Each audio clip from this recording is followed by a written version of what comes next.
৯২ জন লোক মুসলমানের দেশে যারা পর্দার বিরুদ্ধে কথা বলার দুঃসাহস দেখায়।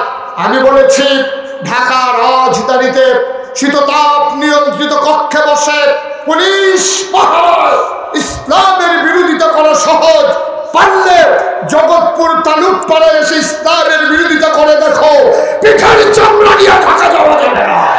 সে মনে করেন না যে এই রিক্সা চালায়, অটো চালায়, তো কোনো সিএনজি ড্রাইভার না, লেখাপড়া করে প্রফেসর হয়েছে।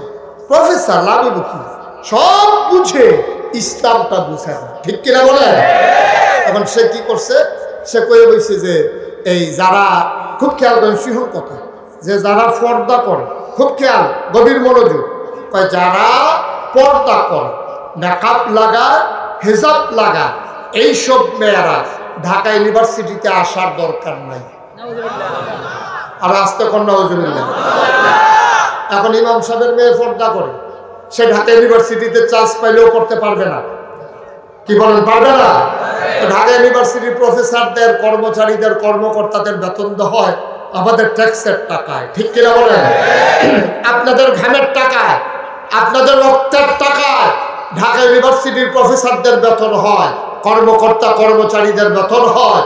সেই শতকরা ৯২ জন লোক মুসলমানের দেশে, যেই দেশ মসজিদের দেশ, যেই দেশ মক্তবের দেশ, যেই দেশ আলেম ওলামার দেশ, যেই দেশে হক্কানি পীর বা শায়েখেরা নেংটির বদলে লুঙ্গি পরা শিখিয়েছে, হরে নামের জায়গায় কলমা পড়তে শিখিয়েছে, শ্রীর জায়গায় মোহাম্মদ লিখতে শিখিয়েছে, সেই দেশের ভিতরে যখন আশার আজান পড়ে, মানুষ যেমন নামাজ পড়ে দুরূদ পড়তে পড়তে ঘুমোতে যায়, যেই দেশে ফজরের আজান শুনলে আবার মানুষের ঘুম ভাঙে, এই দেশে ৯২ জন লোক মুসলমানের দেশে যারা পর্দার বিরুদ্ধে কথা বলার দুঃসাহস দেখায়।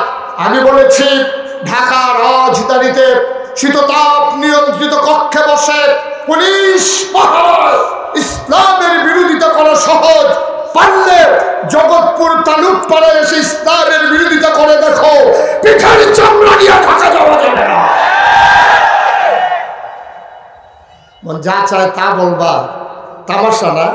কথার নমুনায় মনে হয় এটান্ডির বাহের বাড়ি আর আমরা মামুর বেদ বেড়াইতাম। এরা গরু খাওয়ান হারাম না হালাল? কথা পায় না দেখি, হারাম না হালাল? গরু খাওয়ান যে হালাল, এইটাও তো কিছু বাচ্চা খাওয়ান লাগে। গরু খাওয়ান হালাল থেকে কি তুই লাঞ্চন নুম্বে রেখে দিবি? তুই মহিদিয়া যাই তাই কইবা, এতবার দুধ দিয়া খায় না। দুধ দিয়া খায় লাস্টের দুধলা পচালন দিয়া, হাতে শুরুয়ে করছো দুধ দিয়া। তো বর্তাবাজি খাইব কেনা? তো আছে কার বাপ জাপান থাহে, কার বাপ ইটালি থাহে, কার বাপ আমেরিকা থাহে, এরকম বাচ্চা বাচ্চা এই ধনী ধনী বাচ্চাগুলা লইয়া সব মহিলারা আবার ফেরত রোয়ানা দিছে। ফেরত রোয়ানা দিয়া যখন আপনার কি কয় এই গরিপুর বাস স্ট্যান্ড ফারুইয়া সামনের দিকে গেছে, একটা জায়গা আছে আপনার রায়পুরা, আসলেও এই রায়পুরা গেছে পরে দেখে যে হালিমায় আইতে আছে, তারা কথা কেন তো তারা হালিমা ক্রস করছে, রায়পুরা ক্রস করছে পরে হালিমায় দেখে সবার কুলো, 2 জন কইরা বাচ্চা, বাপের কুলো একটা, মার কুলো একটা, ওয়া ওয়া কান্দনা কান্দনা এরকম ইয়ে করতেছে। তারপরে হালিমাকে কি দেখো, তোরা কি বাচ্চা লই আই করছ? তোর লেগে বইয়া থাকা, আমরা তো ইলিট গুঁজতে তোর চাই আসতাম না, তোর কোনো খবর নাই, এর লেগে আমাদেরকে বাচ্চা লই আই করছি। তা হালিমাকে আর বাচ্চা নাই, সব ভালো লাগে না কেন? একটা মাত্র বাচ্চা আছে, বাচ্চাটা এতিম, এই জন্য আমরা তার ঘরের কাছেও যাই নাই। এতিম মানুষ চলে এসে কষ্ট করে, আর বাচ্চার বিনিময়ে টাকা দিব করতে, এর লেগে আমরা ফিরাইয়া পড়ছি, ওই ঘরেও গেছি। সবার কোলে বাচ্চা। হালিমার স্বামী ডাক দেয়া কয়, হালিমা গো চলো বাচ্চারা দেখে আসি, পছন্দ হইলে নেব নাইলে নাই।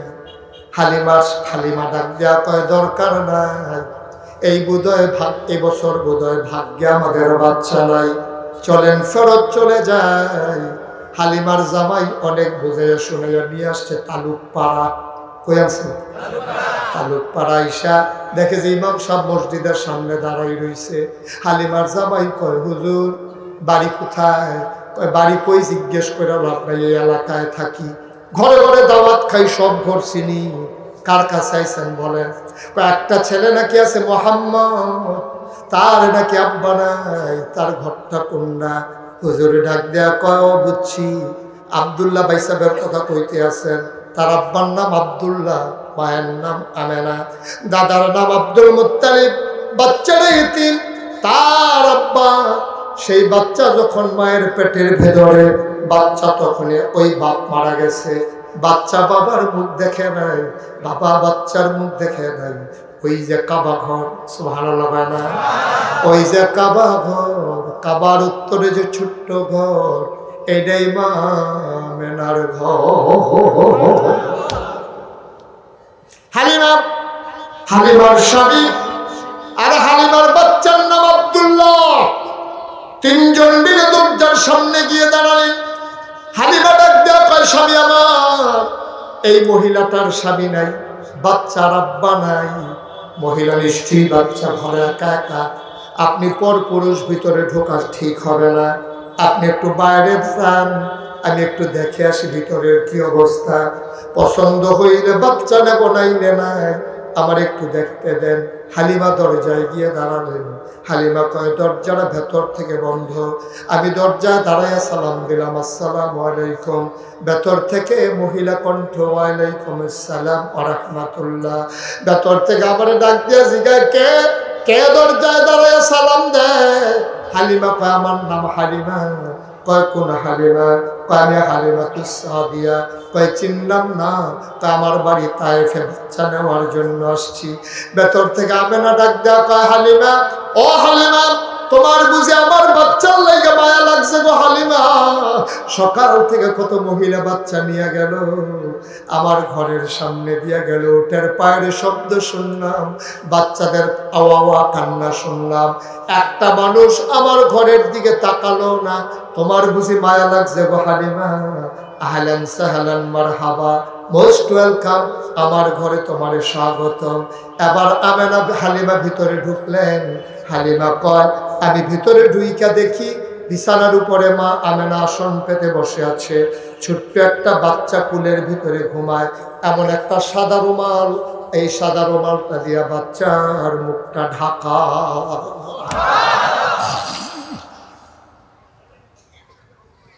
হালিমা কয়, আমি ডাক দিয়া বললাম, আমেনা, বাচ্চা নেব এমন কোনো কথা নাই, পছন্দ হইলে নেব, নাইলে নেব না, দয়া করে বাচ্চাটার একটু দেখাও, একটু প্রাণ ভরে দেখে নেই। আমেনা ডাক দিয়া কয়, দেখে নাও নয়ন ভরে। হালিমায় ডাক দেয়া কয়, দেখবো কেমনে রুমাল দিয়ে ঢেকে রাখলে। আমেনা টান দিয়া পর্দাটা সরাই দিলেন। আবার হালিমা কয়, পর্দাটা যখন সরাইল, আমি দেখি শুধু একটা বাচ্চা ঘুমায়। খোদার কসম, আমি জীবনে অনেক বাচ্চা দেখেছি, এমন সুন্দর বাচ্চা আমার জীবনে আমি আর একটাও দেখি নাই।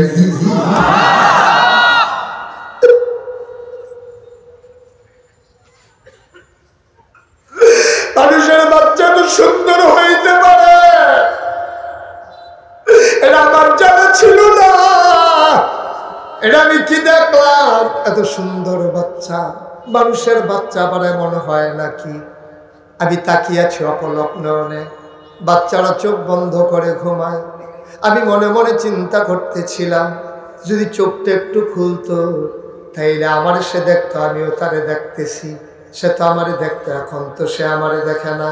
হালিমাকে আমি কাউরে কিচ্ছু বলি নাই। হঠাৎ করে দেখলাম তার চোখের পাতাটা দুল খাইতেছে, নড়তেছে।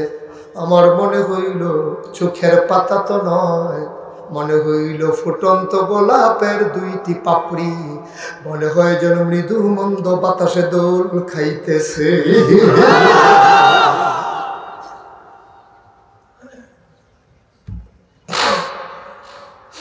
বাচ্চারা চোখ খুলে তাকালো, আমি তো তাকিয়ে আছি আগ থেকেই। আবার বাচ্চারা আমার দিকে তাকিয়ে আছে, আমিও তাকিয়ে আছি।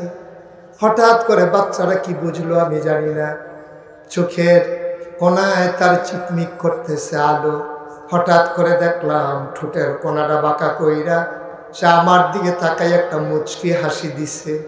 আমার মনে হইল হাসিটার সাথে সাথে আমার কলিজাটা যেন দুইটা ভাগ হয়ে গেছে।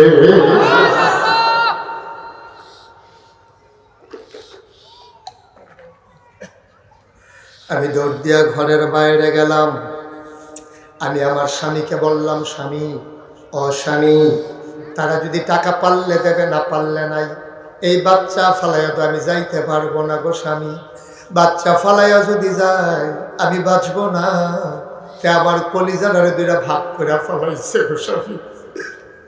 আপনি অনুমতি দেন, আপনি অনুমতি দেন, এই বাচ্চাটা আমি নিয়ে আসি।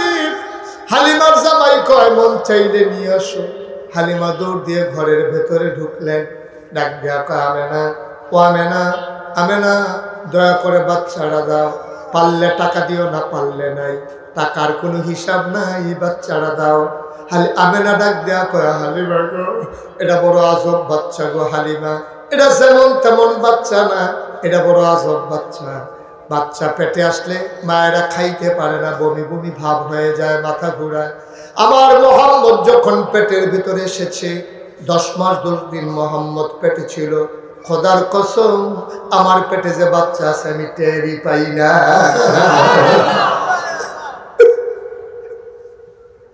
একটা পিঁপড়া কামড় দিলে আমি টের পাই, একটা পিঁপড়া কামড় দিলে আমি টের পাই গো হালিমা।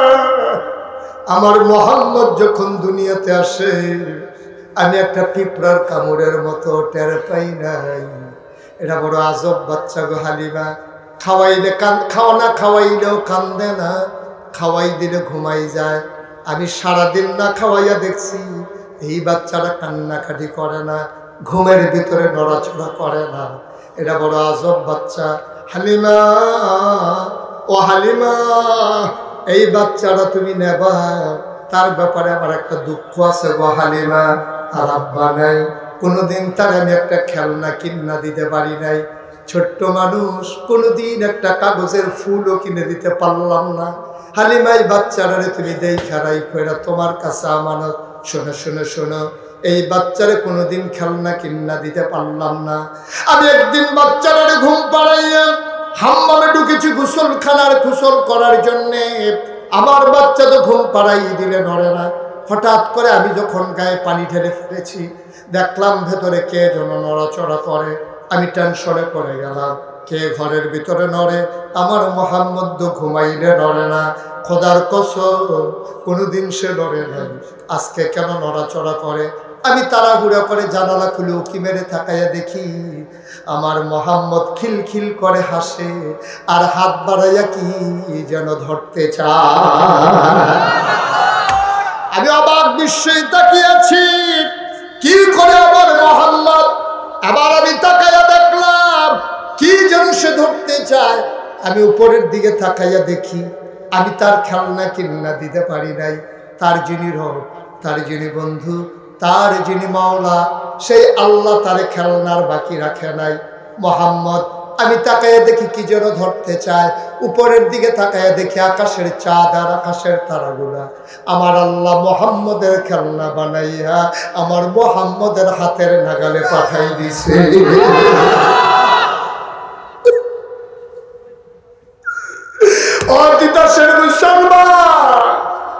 মুশতাক হয়েছে যদি কোনোদিন আর না আসে, কোনোদিন যদি তোমাদেরকে না ডাকে, মনে রাখবা আমি এসেছিলাম, মনে রাখবা আমি কথা কয়টা বলে গেলাম। সব মাহফিল এক মাহফিল মনে কইর না, সব দোয়া এক দোয়া মনে কইর না রে ভাই। আমার আদরের মাসুম মাথার গাম পায়ে ফেলে এলাকার মানুষগুলারে নিয়ে, আমার কলিজার টুকরা যুবকগুলারে নিয়ে তোমাদের দ্বীনের হেদায়েতের জন্যে, তোমাদের পথ চলা নির্দেশ করার জন্যে, কোন পথে গেলে জান্নাত, কোন পথে গেলে জাহান্নাম, কোন পথে গেলে লাভ আর কোন পথে গেলে লোকসান, কোন পথে ভালো কোন পথে মন্দ, কোন পথে কল্যাণ কোন পথে অকল্যাণ, কোন পথে শিরক বিদআত কোন পথে তাওহীদ রিসালাত, কোন পথে কুফর আর কোন পথে ইসলাম জানানোর জন্য আমার এই মাসুম তোমাদের জন্য আয়োজন করেছেন। বাংলাদেশের বিখ্যাত ওলামায়ে কেরামদেরকে হাজির করেছেন।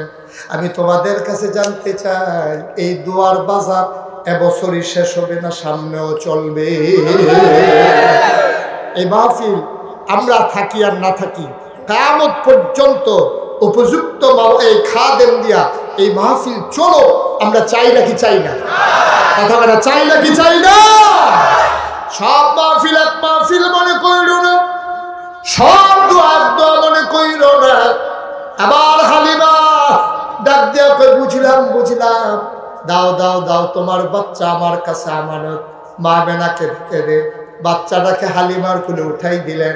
হালিমা কয়, জগতের মানুষ তোমরা সাক্ষী থাকো, খোদার কসম আমি যখন রওনা করেছি তায়েফ থেকে মক্কায় আসতে আসতে আমার নিজের ছেলে আব্দুল্লাহ বারবার বুকের ভিতরে চুষণ মেরেছে দুধের জন্য, এক ফোঁটা দুধ সে পায় নাই। আমার শরীরটা ছিল শুকনা, বুকের ভিতরে দুধ ছিল না। যেই মাত্র মোহাম্মদ আমি বিসমিল্লাহ বলে কোলে নিলাম, আমি টের পাইলাম আমার শুকনা দুইটা বুক সাথে সাথে দুধে ভরপুর হয়ে গেছে। আমি দৌড় দিয়া ঘরের বাইরে গেলাম। আমি বললাম, স্বামী আর একটা সেকেন্ড দেরি করা যাবে না। আমরা উটের উপরে উঠলাম। এখন উটের উপরে কয়জন? কথা কয় না, কয়জন? আগে ছিল হালিমা, হালিমার স্বামী আর আব্দুল্লাহ। এখন হালিমা, হালিমার স্বামী আব্দুল্লাহ, সাথে যোগ হয়ে গেছে মোহাম্মদ। সবাই পড়েন সাল্লাল্লাহু আলাইহি ওয়াসাল্লাম। এখন কয়জন? কথা না, কয়জন? হালিমা কয়, খুব খেয়াল করে শুনুন, হালিমা কয় এখন আর উঠ হাঁটে না। আমি তো চিন্তায় পড়ে গেলাম, আমি শক্ত করে বসলাম, উঠ আর হাঁটে না। এখন তাকাইয়ে দেখি আমার উঠ ঘোড়ার চাইতে আরো জোরে দৌড়া। ওদের সাথে দেখা হয়েছিল কই? কই দেখা হয়েছিল? রায়পুর। মাশাআল্লাহ, সচেতন শ্রোতা। আবার হালিমা চারজন নিয়ে উটের পিছনে উঠলেন। উট দৌড়ায় ঘোড়ার চাইতে জুড়ে। গৌরীপুর পার হয়ে গেল, রায়পুর পার হয়ে গেল। সামান্য কিছু দূর যাওয়ার পরে হালিমা তাকায় দেখে সামনের কাফেলা দেখা যায়। কাফেলার ওরা দেখলো উটের খটখট শব্দ শোনা যায় পায়ের। ওরা পেছনে ফিরে তাকাইল, তাকায় দেখে হালিমা চলে আসছে। অবাক বিস্ময়ে তারা তাকিয়ে রইল। তারা চমকে উঠল, থমকে দাঁড়ালো। তারা আশ্চর্যান্বিত হয়ে গেল। রায়পুরে দেখা হলো, কখন তালুক পাড়া গেল, কখন বাচ্চা নিল, কখন আবার ফিরে আসলো। আজব কারবার দেখি। হালিমার যারা বান্ধবী, হালিমার যারা সই, তারা ডাক দেয়া কয়, ও সই, ও বান্ধবী, তালুক পাড়ায় গিয়ে উট বদলাইছ নাকি? কয়, কে আমার উট দেবে? আমি কেমনে উট বদলাবো? কয়, সত্যি করে বলো, উট বদলাইছ নাকি তালুক পাড়ায়? কয়, না না, কেমনে উট বদলাবো? উট তো আমার আগেরটাই। কয়, মিথ্যা বলবি না, নিশ্চয়ই তুই উট বদলাইছস। উট এখন এমনি দৌড়ায় কেমনে? আবার হালিমা ডাক দেয়া কর, উট কেন দৌড়ায়? আমি হালিমা তো জানি না। কয়, কে জানে? কয়, আমার স্বামী জানে না। কয়, কে জানে? আমার সন্তান আব্দুল্লাহও জানে না। কয়, জানে কে? হালিমা চোখের পানি ছেড়ে দিয়ে কয়, আমার মনে হয় উট কেন দৌড়ায় জানে মক্কার শিশু মুহাম্মদ।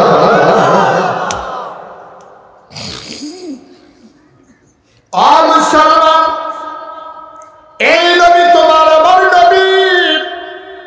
সন্তান যদি ভালো হয় তাইলে মা বাবার সম্মান বাড়ে। উম্মত যদি ভালো হয় তাইলে নবীর মর্যাদা কিয়ামতের ময়দানে বেড়ে যাবে। সব নবীদের সামনে আমার নবী গর্ব করে বলবেন, এই দেখো আমার নবী, আমিও নবীর উম্মত। কেমন করে তাদের হাত মুখ চমকায়। কয়, কেন চমকায়? তারা যে নামাজ পড়ার আগে ওযু করেছে। তাকায় দেখো রে আমার উম্মত, সবার আগে লাইন ধরে ধরে কেমনে জান্নাতে চলে যায়। আমরা যদি ভালো হয়ে চলি নবীর ইজ্জত বাড়বে। আমরা যদি বেনামাজি হয়ে যাই, আমরা যদি বেরোজগার হয়ে যাই, আমরা যদি মানুষের উপরে জুলুম করি, আমরা যদি অন্যায় করি, অবিচার করি, ব্যবসায়ী যারা যদি ওজনে কম দেয়, কন্ট্রাক্টর যারা তারা যদি রডের ভিতরে ব্রিজের ভিতরে বাঁশ দেয় নাকি দেয় না? আমরা যদি মানুষের উপরে জুলুম করি, রোজা ভেঙে ফেলি, নামাজ না পড়ি, আমরা যদি মন মতো চলি, শয়তানুর দেখানো পথে চলি, আল্লাহর ভয় যদি অন্তর থেকে দূর হয়ে যায়, কোরআনুল কারীমের সূরা আহজাবে ২১ পারায় সর্বশেষ সূরা, আল্লাহ ডাক দেয়া কইয়া আইয়ুহান নবী আত্তাকিল্লাহ, ডরাইবা শুধু আল্লাহরে, ওয়ালা তুতিল কাফিরিন ওয়াল মুনাফিকিন, কাফের মুনাফিক যারা তাদের অনুসরণ অনুকরণ করা যাবে না। আমরা যখন কাফেরদের অনুসরণ করব না, মুনাফিকদের যখন অনুসরণ করব না, আমরা যখন ইসলামের শরীয়তে নিয়ে বেঁচে থাকব, তাহজিব তামুদ্দিন নিয়ে বেঁচে থাকব, কিয়ামতের ময়দানে সব নবীর সামনে আমার নবী আমাদেরকে নিয়ে গর্ব করবে, ঠিক কিনা? এই আমেরিকায় মানুষ কিভাবে চলে এগুলো আমার দরকার নেই। ভারতে মানুষগুলো কেমন করে চলে এগুলো আমার দরকার নাই। আমার কলিজার টুকরা যুবকেরা, আমার নবীর মাথায়ও চুল ছিল, তিনিও চুল কেটেছেন। সুতরাং আমার যুবক যদি ফ্যাশন করতেই হয়, তাহলে আমার নবীর চুলের মতো চুল কাটবে। সাহাবারা যেমন করে চুল রেখেছে এমন করে রাখবে। কোন সেই আপনার কি বলে মেসি, কোন রোনালদো, কোনটা ওই যে বিরাট কাহিনী, হ্যাঁ কি বিরাট কি ও কুহান মনুষী কাহিনী, এইসব অনুসরণ অনুকরণ করার সময় আমাদের নাই, ঠিক কিনা বলো? আমার মায়েরা, আমার মেয়েরা যারা পর্দার আড়াল থেকে আমার কথা শুনছো, মা খাদিজা রাদিয়াল্লাহু তাআলা আনহা, আম্মা জান আয়েশা রাদিয়াল্লাহু তাআলা আনহা যেমন করে তাদের জিন্দেগি করেছে, আমরাও ঠিক তেমন করে আমার মায়েরা, আমার মেয়েরা এমন করে জিন্দেগি করবে, ঠিক কিনা বলো? আমার যুবক সোনার যুবক হবে। আমার যুবক রাস্তাঘাটের যুবক না। আমার যুবকের দাগ নাম্বার আছে, খতিয়ান আছে। আমার যুবক তার একজন আল্লাহ আছে, তার একজন নবী আছে, তার কিবলা কাবা আছে, তার বিধান কোরআন আছে, তার জন্য দ্বীন ইসলাম আছে। সুতরাং ইসলামের বাইরে কোন রং চং দেখে আমার মুসলমান সেই দিকে যেতে পারে না, ঠিক কিনা বলো? আমরা নবীর ইজ্জত বাড়াতে চাই, নবীকে কিয়ামতের ময়দানে শরম দিতে চাই না। যেহেতু আল্লাহ বলেছেন লাকাদ কানা লাকুম ফি রাসূলিল্লাহি উসওয়াতুন হাসানাহ, নবীর আদর্শই হচ্ছে আমাদের জন্য সর্বোত্তম আদর্শ। তিনি হচ্ছেন আমাদের জন্য মডেল, তিনি হচ্ছেন আইডল, তিনি হচ্ছেন আইকন। আজকের এই বিশাল মাহফিল থেকে আসো ওয়াদা করি, আসো আজকে ওয়াদা করি, নিজেকে বদলে ফেলি, বদলে দেই এই সমাজটাকে। আমরা চলে ইসলামের পথে চলে আসি। বাতিল মতবাদ, কুফরি মতবাদ, রং চঙের দুনিয়া, কারা আপনার সমকামিতায় লিপ্ত, কারা ট্রান্সজেন্ডারে বিশ্বাস করে, কারা কেমন করে জিন্দেগি করতে চায়, আমরা বাংলার মুসলমান সেদিকে তাকানোর সময় নাই, ঠিক কিনা বলো? আমরা আমাদের দিন জিন্দেগি নিয়ে একদিন তো মরেই যাব। মসজিদের মিনার থেকে ঘোষণা আসবে, মানুষটা নাই, দলে দলে লোক দেখতে আসবে। আহারে ওই আশিকুর রহমান মাসুম এত সুন্দর করে মাহফিল সাজাইলো, মানুষটা নাকি চলে গেছে দুনিয়া থেকে। সেদিন দলে দলে লোক দেখতে আসবে। কাফন পরিয়ে যখন দাফন করে দেবে মাটির কবরে, আমরা এমন একটা কবর দেখতে চাই, সবাই দেখুক মাটির কবর। মাসুম যেন কবরে গিয়া দেখে, আমরা যেন কবরে গিয়া দেখি মাটির কবর, মাটি নাই, মাটির কবর জান্নাতের টুকরা হয়ে গেছে। এমন একটা জিন্দেগি আমরা চাই নাকি চাই না? সবাই চাই নাকি চাই না? আল্লাহ যেন হেফাজত করে, সবাই বলে আমিন। আপনারা দেখেছেন একটা লোকের উঠবেন না, আমরা সবাই মিলে একটু মুখতাসার একটু দোয়া করে দেবো। আপনারা দেখেছেন মুশতাক ফয়েজি পীর সাহেব, আমার আব্বা 1985 সালে ইন্তেকাল করেছেন। আমি নিজের কথা কখনো বলতে পছন্দ করি না, কিন্তু আজকে যে কথাটা বলতে চাই, আমার আব্বা ইন্তেকাল করেছেন 85 সালে, আমার দাদা ইন্তেকাল করেছেন 1998 সালে। আমার আব্বার দাদার হাতে আমি মানুষ হয়েছি। আমার দাদা যখন আমাকে দায়িত্ব দিয়ে যায় 1996 সাল, আমি যখন কামিল পাশ করি, দাদা ছিলেন ফুরফুরা সিলসিলা একজন বড় পীর। তিনি যখন দায়িত্ব দিলেন 96 সালে আমার হাতে, আমি বললাম দাদা এত বিশাল দায়িত্ব, আমি তো এখানে একটা বিশাল কমপ্লেক্স করতে চাই। সারা বাংলাদেশে পীর সাহেবরা যেমন করে বৈশা বৈশা খায়, ওই হগিন্দি বেডি ভিক্ষার টেহাই না দেয়, রিক্সাও লাইন না টেহা দেয়, হেইটি আমরা বইয়া বইয়া পীর সাহেবে খায়। আসেনি এই কারবার? এই যে বইয়া রয়েছে মনে হয় যেন 5-6 জন বইয়া রয়েছে, টাইনা দেহে একজন এমন সই রয়েছে ফেডে ফুডে। এটা কিতা, এটা আটকা সিলনে যায় না, দ্বীপ কুন্ডা ফাতার কুন্ডা আতাইয়া বার করো না, ঠিক কিনা কও? মেহনত করেন না মানুষ, কষ্ট করে খাওয়েন না মানুষ, কোনোদিন হাত পাতি নেই বাংলার মানুষের কাছে। আমি কোনোদিন ওই যে হাদিয়া নিয়ে রিক্সাওয়ালায় টেহা দিব, হ্যাঁ তারপরে হগিন নিবেদি টেহা দিব, সেই টেহা খাওয়ান লাগবো, এর আগে মৃত্যু হয় যেন আল্লাহ যেন মাফ করে সবাই করা। আমি চেষ্টা করেছি ক্রাইসিস পিরিয়ড ওভারকাম করার জন্যে, বাংলার মানুষের পাশে দাঁড়ানোর জন্যে। যেদিন রোহিঙ্গা মুসলমানেরা সেই টেকনাফে এসেছিল, সেদিন আমরা 5 বার আলেম ওলামারা রোহিঙ্গাদের জন্য সাহায্য নিয়ে গিয়েছিলাম। সিলেটের বন্যায় আমরা সাহায্যের হাত বাড়িয়ে দিয়েছিলাম।